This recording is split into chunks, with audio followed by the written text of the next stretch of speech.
ಸಾಕಷ್ಟು ನೊಂದಿದರು. ಯಾಕೆ ನೊಂದಿದ್ದಾರೆ ಅಂದ್ರೆ ಈ ಡ್ಯಾಮ್ ಕಟ್ಟಿದಾಗ ನೀರಾವರಿ ಯೋಜನೆ ಆದ್ಮೇಲೆ ರೈತರು ಆಶಾಕಿರಣದಿಂದ ಇದ್ರು. ಆಗ ನೀರು ಬರ್ತಿತ್ತು.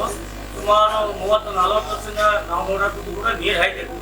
ಈಗ 4-5 ವರ್ಷದಿಂದ ಏನದ ಸೈಕೋನಿಂದ ಬರ್ತಕ್ಕಂಥ ಪೈಪ್ ಲೈನ್ ಹೊಡೆದು ಇವತ್ತು ರೈತರ 5-6 ಲಕ್ಷ ರೂಪಾಯಿ ಪೀಕ್ ಬೆಳೆಯುವಂತ ಪೀಕ್ ಹಾಳಾಗಿ ಹೋಗತೈತಿ.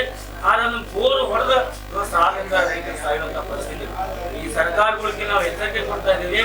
ಈ ಇರ್ತಕ್ಕಂಥ ಏನ್ ಜನಪ್ರತಿನಿಧಿಗಳು ಯಾವ ಪಕ್ಷಾತೀತವಾಗಿ ಇವತ್ತು ರೈತ ಸಂಘಟನೆ ರೈತರು ಇವತ್ತೆಲ್ಲರೂ ಕೂಡಿ ನಾವು 30ನೇ ತಾರೀಕು ನಾಳೆ ಬರ್ತಕ್ಕಂಥ ಏನು ಶನಿವಾರ ದಿವಸ ಪಂಚಲಿಂಗೇಶ್ವರ ದೇವಸ್ಥಾನದಿಂದ ನಾವೆಲ್ಲ ಸಿಂಧೋಗಿ, ಮನವಳ್ಳಿ, ಬಂಡಾರಳ್ಳಿ ಇರ್ತಕ್ಕಂಥ 7 ಹಳ್ಳಿ ಅಲ್ಲ ಈ ತಾಲೂಕು ಯರಗಟ್ಟಿ ತಾಲೂಕು ಮತ್ತು ಸವದತ್ತಿ ತಾಲೂಕಿನ ಸಮಸ್ತ ರೈತ ಬಂದವರು. ಯಾಕೆ ಈ ಮಾತು ಹೇಳ್ತೀವಿ ಅಂದ್ರೆ ಇಲ್ಲಿ ರೈತರಿಗೆ ತೊಂದರೆ ಆಗತ್ತಂದ್ರೆ ಈ ಅಲ್ಲೆಲ್ಲ ರೈತರು ಬಂದ್ರಂದ್ರೆ ನಾಳೆ ಅಲ್ಲಿಯೂ ಕೂಡ ತೊಂದರೆ ಆಗ್ತದೆ. ಆ ಭಾಗದಲ್ಲೂ ಕೂಡ ಏತ ನೀರಾವರಿ ಯೋಜನೆಗಳು ಅದಾವು. ಅಬ್ನೂರು ಇರ್ಬೋದು, ವೆಂಕಟಗಿ ಇರ್ಬೋದು, ಸಾಕಷ್ಟು ಹಳ್ಳಿಗಳು ಈ ಕಡೆ ಭಾಗದಲ್ಲಿ ಕೂಡ ಜಲಾಶಯದಿಂದ ಏತ ನೀರಾವರಿ ಯೋಜನೆಗಳು ಕೂಡ ಕುಂಠಿತ ಆಗ್ತಾರೆ.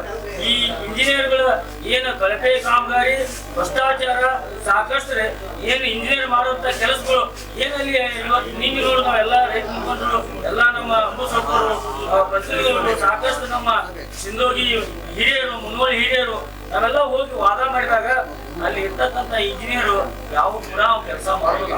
ಇವತ್ತು ಅವ್ನು ಇಟ್ಟಿದ್ದೆ ಯಾಕಪ್ಪ ಅಂದ್ರೆ ಲಕ್ಷಾಂತರ ಅವಂಗ ಏನ್ ಸಂಬಳ ಕೊಟ್ಟು ಅವಂಗ ಇರಾಕ್ ಮನಿ ಕೊಟ್ಟು ಅಡ್ಡಾಡಕ್ ವಾಹನ ಕೊಟ್ಟು ಕೆಲಸ ಮಾಡಪ್ಪ ಅಂತ ಹೇಳಿ ಇವತ್ತು ನಿಧಿ ಮಾಡುವಂತ ಇಂಜಿನಿಯರ್ ವಿರುದ್ಧ ಈ ವ್ಯವಸ್ಥೆ ವಿರುದ್ಧ ನಾವೆಲ್ಲ ಒಕ್ಕೂಟದಿಂದ ಎಲ್ಲ ಜಾತಿ ಧರ್ಮ ಭೇದ ಅನ್ನದೇ ಮುನವಳ್ಳಿ ಪಟ್ಟಣ ಮತ್ತು ಸಿಂಧೋಗಿ ಸುತ್ತಮುತ್ತಲಿರ್ತಕ್ಕಂಥ ಎಲ್ಲ ಹೋರಾಟಗಾರ ರೈತರು ಹೆಚ್ಚಿನ ಸಂಖ್ಯೆಯಲ್ಲಿ 30 ತಾರೀಕಿನ ದಿವಸ ಪಂಚಲಿಂಗೇಶ್ವರ ದೇವಸ್ಥಾನದಿಂದ ಬೃಹತ್ ರ್ಯಾಲಿಯನ್ನು ಇಟ್ಕೊಂಡ್ ಅಂತೇಳಿ ಈ ಸಂದರ್ಭದಲ್ಲಿ ಹೇಳಕ್ಕೆ ಸೋಮವಾರ